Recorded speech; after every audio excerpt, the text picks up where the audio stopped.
Na-imagine ng ating bida ang sarili bilang isang hari, ang hari na naliligo sa ginto, suot ang kanyang pulang kapa na hawak ng kanyang kapatid at ilang ibang tao. Inisip niya na sa ganitong paraan, siya ay muling mabubuhay bilang isang guro na nagpalaki ng buong giyog. Naunawaan niya na kung siya ay paboran ng kapalaran at naging matagumpay ang lahat, makakapamuhay siya ng marangya at masaya habang buhay. Ang icon ng code word love ay nagpakita. Hinawakan ng ating bida ang kanyang ulo at tumagilid sa mesa sa pagka-frustrate, kung saan agad tumugon ang kanyang nakababatang kapatid. Hindi naintindihan ng ating bida kung sino ang nag-isip ng ganitong kakilakilabot na code word. Naalala ng ating bida ang moment nang niyakap niya ang kanyang kapatid at inamin ang kanyang pagmamahal bilang kapatid. Na-realize ng ating bida na nagbago ang code word sa panahon ng kanyang awakening. Habang may mga luha sa kanyang mga mata at may halong ironya, nagsimula siyang imaginin kung paano siya maglalakad at magko-confess ng pagmamahal sa lahat, pati na sa mga maliliit na bata. Nagtawanan siya ng sarcastic sa sarili, naisip na kung maglalakad siya ng ganoon at magtapon ng mga salitang iyon, tiyak ay maaaresto siya at hindi niya magagampanan ang pagiging guro. Nakatayo ang ating bida sa harap ng screen na may nakatagilid na mukha at itinuro ang kanyang daliri dito. Medyo nawalan siya ng pag-asa at alam niyang magiging walang silbi ang lahat dahil hindi niya magagamit ang skill. Napansin niya na ang skill mismo ay maganda. Sa screen, nakita ng ating bida ang pinakabagong skill na tinatawag na Promising Cutting S. Tiningnan ng ating bida ang mga tao sa paligid at nakita ang mga letres sa ibabaw ng kanilang mga ulo. Ipinapakita ng skill na ito na maaari niyang suriin ang klase ng mga hindi pa awakened na tao at mga bagay na nasa ilalim ng impluwensya ng code word na maaaring magising na may pinakamainam na talento. Habang malalim ang iniisip ng ating bida, patuloy siyang nag-iisip tungkol sa kanyang maliwanag na hinaharap nang nilapitan siya niyon at nagsimulang maghain ng pagkain sa mga plato. Tiningnan niyon ang kanyang kapatid at iniabot sa kanya ang isang plato ng kanin. Tinanong niya ang ating bida kung sapat ba ang kanin para sa kanya. Malugod na tinanggap ng ating bida ang plato ng kanin. At nagpasalamat ang ating bida sa kanyang kapatid na sinabing kakainin niya ang lahat ng pagkain ng may malaking kasiyahan. Binanggit niyon na siya ang nagluto ng lahat mula sa mga sangkap na mayroon sila sa bahay, kaya't hindi niya alam kung ano ang lasa ng nilutong pagkain. Inilagay ng ating bida ang isang kutsarang kanin sa kanyang bibig at nagsimulang nguyain ito ng may naguguluhang mukha. Patuloy na kumain ang ating bida ng kanin ng may kasiyahan at tinitingnan siya niyon ng may paghanga.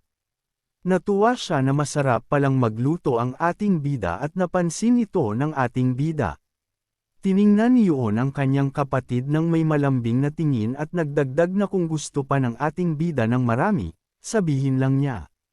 Hawakan ng ating bida ang pagkain gamit ang chopsticks at sabay na nakipag-usap sa kanyang kapatid.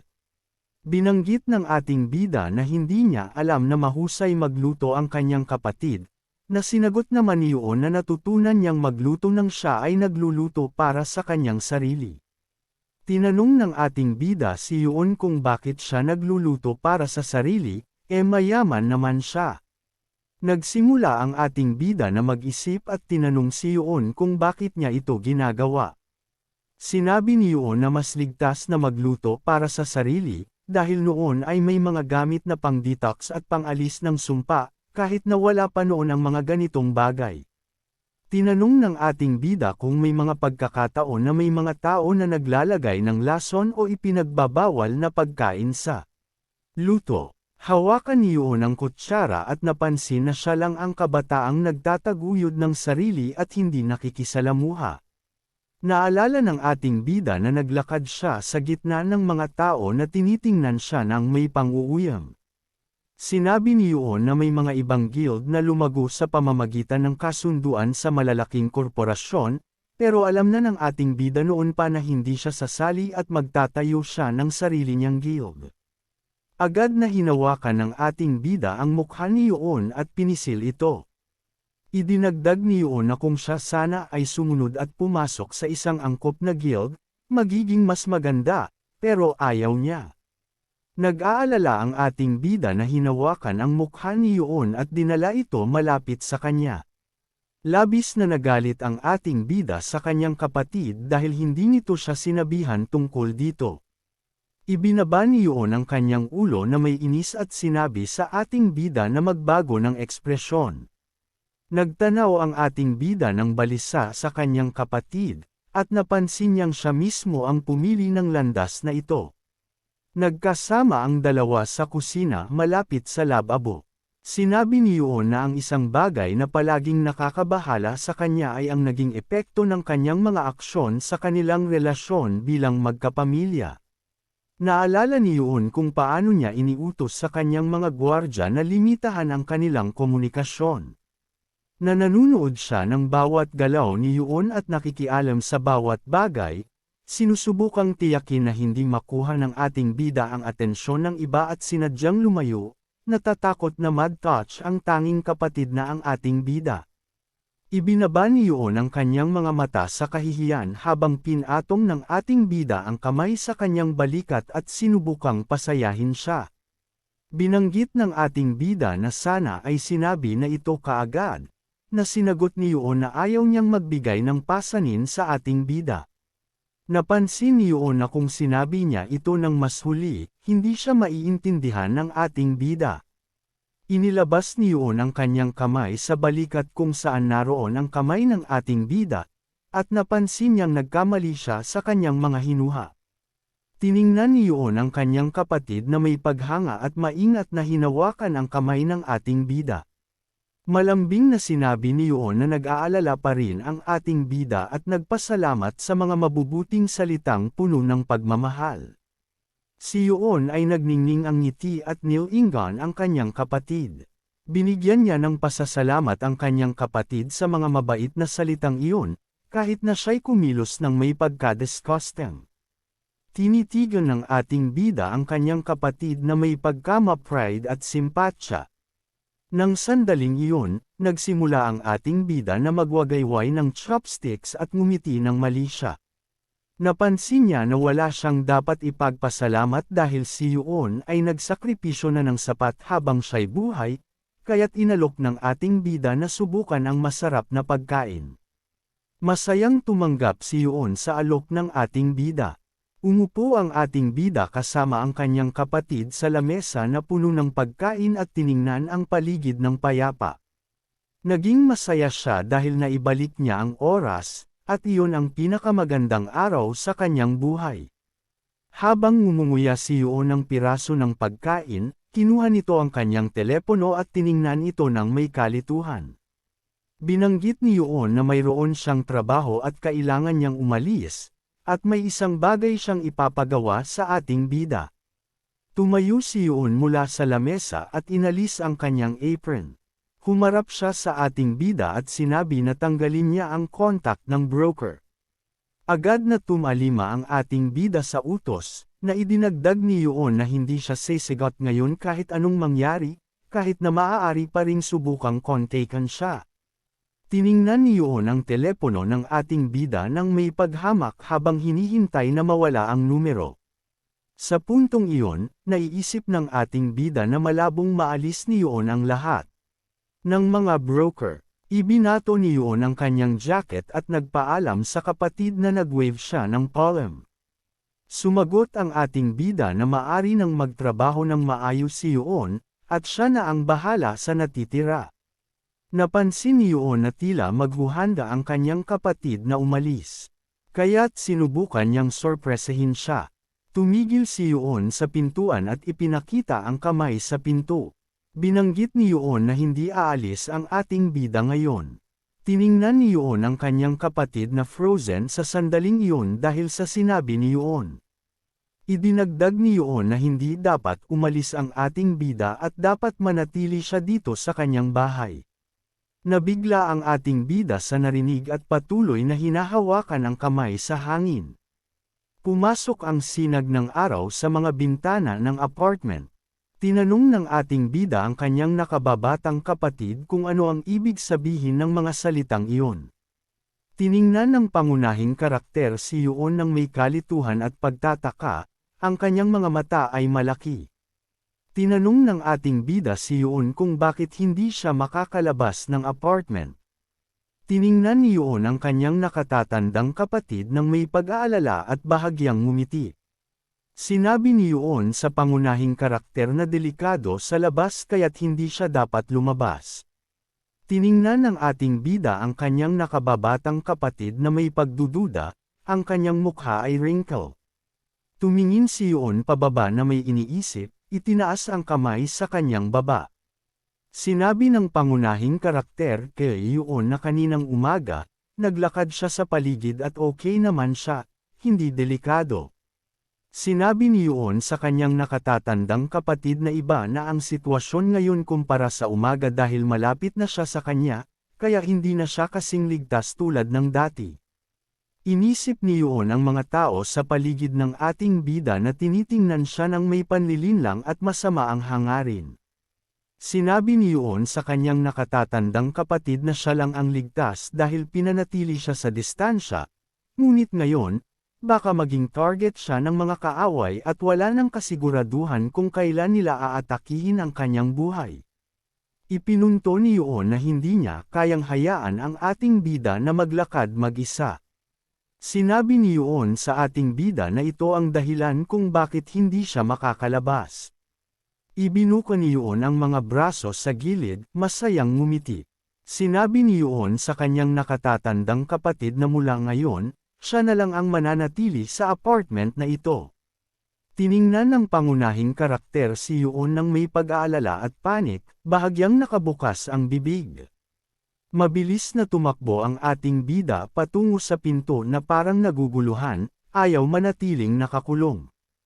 Isang hadlang ang lumitaw sa harap ng mukha ng ating bida, na nagdulot sa kanya ng takot at pagpapalawak ng kanyang mga mata. Biglang lumitaw ang isang loader sa likod ng pangunahing karakter, hawak ang tablet sa kanyang kamay. Nagulat ang ating bida sa biglaang paglitaw nito.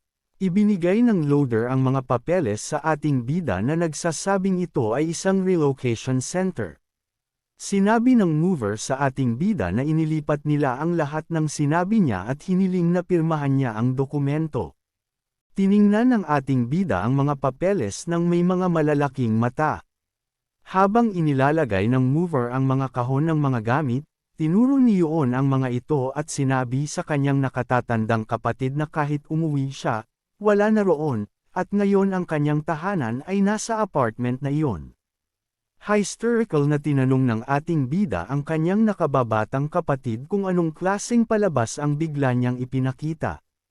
Tiningnan ni Yuon ang pangunahing karakter ng may kasiyahan at bahagyang ngumiti. Pinaalala ni Yuon sa kanyang kapatid na sinabi niyang ayos lang ang lahat. Naalala ni Yuon ang sandali nang tumayo ang ating bida sa harap niya, inilagay ang kamay sa kanyang balikat. Pinaalala ni Yuon sa kanyang kapatid na nagsorry siya, sinabi niyang mahal siya, at tinanggap ang lahat ng ginawa niya. Pumikit si Yuon sa kahihiyan at itinaas ang daliri sa kanyang ilong habang bahagyang iniinklan ang kanyang ulo. Sinabi ni Yuon sa pangunahing karakter kung ano ang ibig sabihin nito sa kanya, parang tinanggap niya ang pahintulot. Tiningnan ng ating bida ang kanyang nakababatang kapatid ng may kalungkutan at kalituhan. Maganda ang panahon sa labas, at hindi maintindihan ng pangunahing karakter kung paano ito magiging ganito. Nakahiga ang ating bida sa sahig, nakaadapa sa mga kalat at kahon. Ang pangunahing karakter ay matinding ipinihit ang kanyang pisngi sa sahig, ini-imagine ang imahe ng isang masayang kapatid. Nagulat ang pangunahing karakter sa ugali ng kanyang nakababatang kapatid, iniisip na maaaring epekto ito ng pagbabalik sa nakaraan. Inilagay ng ating bida ang kanyang kamay sa sahig. Sinabi ng pangunahing karakter na wala siyang oras para dito.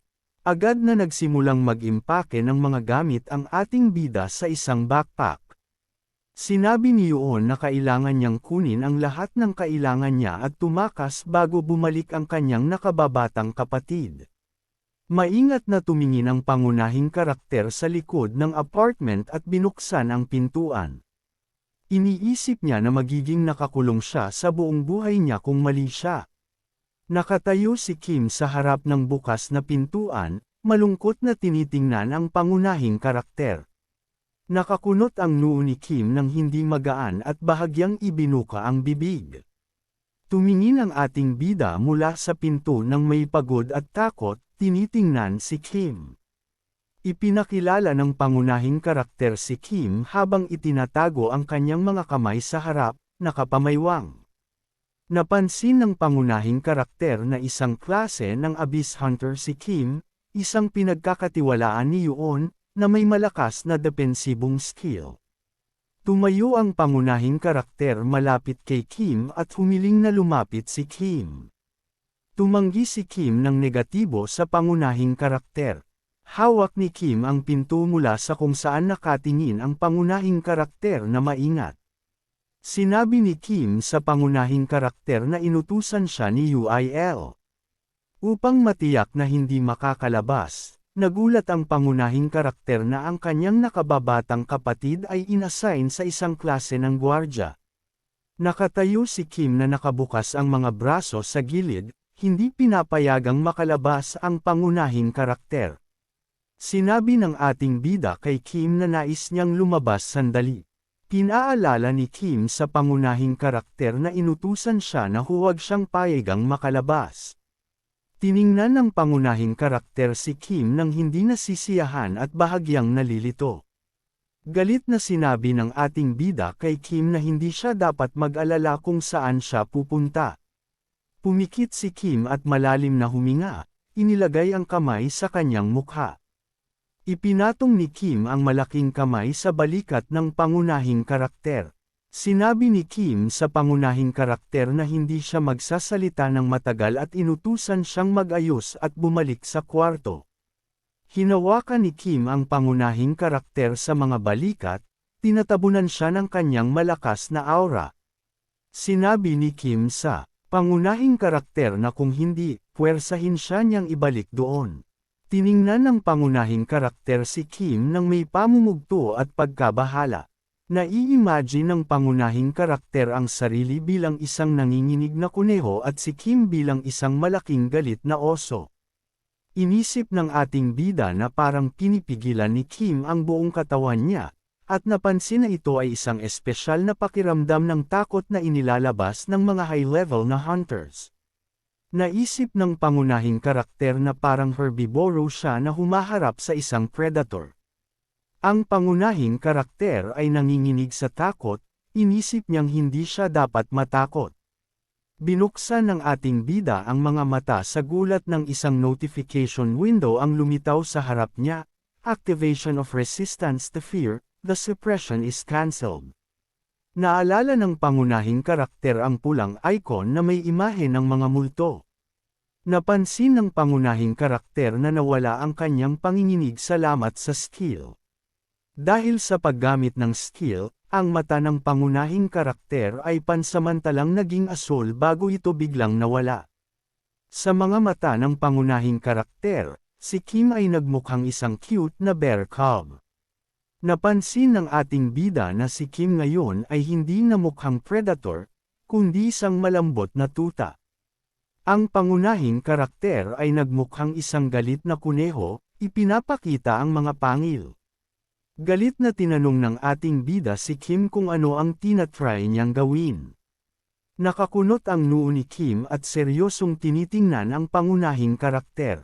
Galit na itinuro ng ating bida ang kanyang daliri sa dibdib ni Kim at tinanong ng sarcastic na tono kung hindi ba niya alam ang mga batas ng Republic of Korea, na ang bawat tao ay may karapatan sa kalayaan at ang ikulong siya ng ganito ay isang krimen.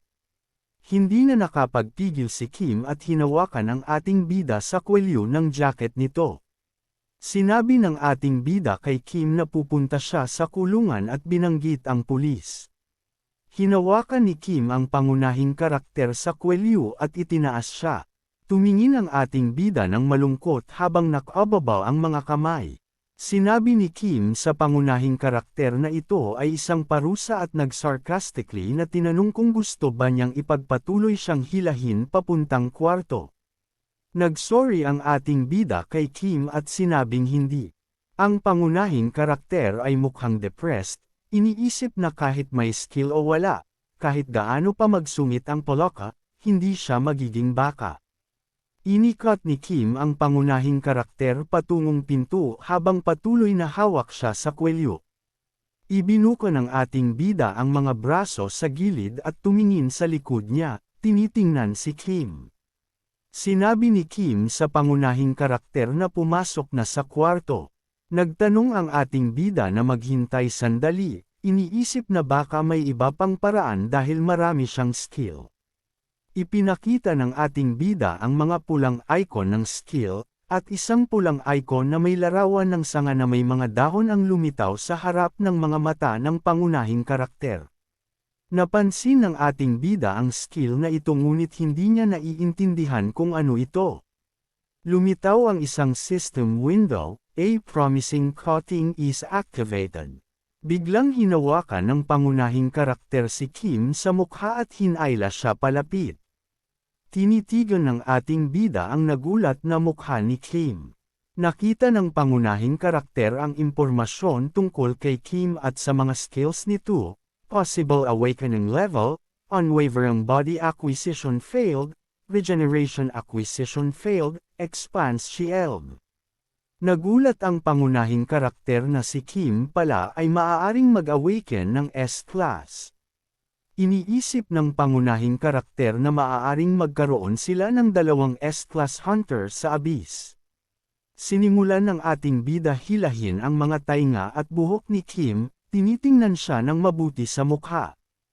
Inisip ng pangunahing karakter na baka ma-change niya ito gamit ang kanyang skill. Pumikit ang pangunahing karakter at pinagtitibay ang kilay niya. Nagkaroon ng system notification, nurturing an object in a state of incompleteness.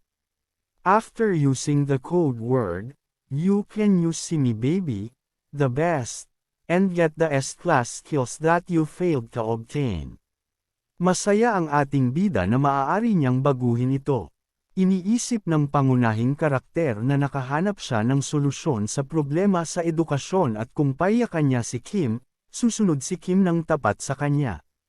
Sinabi ng ating bida na makakamtan niya ang S-Class at maibabalik ang kalayaan niya. Tiningnan ng pangunahing karakter si Kim ng excited at kinagat ang labi. Para sa edukasyon, kailangan niyang magsabi ng isang code word at sabihin kay Kim na mahal niya si Kim. Nagngingit-ngit si Kim ng galit, at namaga ang mga ugat sa kanyang mukha, hindi niya maintindihan ang ginagawa ng ating bida. Itinuro ng pangunahing karakter ang sarili niya ng matigas, habang pinagtitibay ang kilay.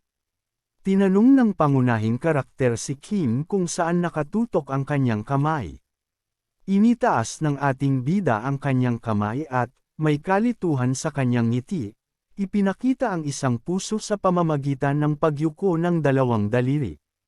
Tinitigan siya ni Kim ng malungkot at gumawa ng galaw na hindi maintindihan ng pangunahing karakter, na awkward na komandat kay Kim at ipinakita ang puso sa pamamagitan ng pagyuko ng mga daliri. Naging malungkot si Kim sa mga galaw ng pangunahing karakter at tinitigan siya ng galit. Sinabi ni Kim sa ating bida na itigil ang paggawa ng mga bastos na galaw at bumalik sa kanyang kwarto. Bumagsak sa kanyang mga tuhod ang pangunahing karakter, nakayuko ang ulo, at nakapatong ang mga kamay sa sahig. Talagang gusto ng pangunahing karakter na mabago ang code word. Gabing-gabi na at nakauwi na si Yoon, tinitingnan ang kanyang kuya ng relaxed na ekspresyon. Ang pangunahing karakter ay nakahiga sa sahig, mukhang pagod na pagod. Tinanong ni Yoon ang ating bida kung nakapagpahinga siya ng maayos. Sumagot ng sarcastically ang pangunahing karakter na halos mamatay na siya. Lumapit si Yoon sa pangunahing karakter at tinulungan siyang makatayong. Napansin ni Yuon na hindi pa nasusort out ng ating bida ang kanyang mga gamit at sinabi niyang bibigyan siya ng natitirang kwarto. Sinabi ng pangunahing karakter kay Yuon na gawin na lang ang gusto niya dahil nakakulong din siya. Malalim na huminga si Yuon at bahagyang ngumiti. Itinaas ng pangunahing karakter ang kanyang ulo at tinitingnan si Yuon ng may pangamba. Sinabi ni Yuon sa kanyang kuya na magpalakas lang siya dahil malapit na siyang pakawalan. Natuwa ang pangunahing karakter sa narinig at tinanong ang kanyang kuya kung kailan mangyayari ito. Sa labas ng mga bintana, makikita ang madilim na langit. Sinabi ni Yuon sa kanyang kuya na mag-relax lang at makinig sa kanya.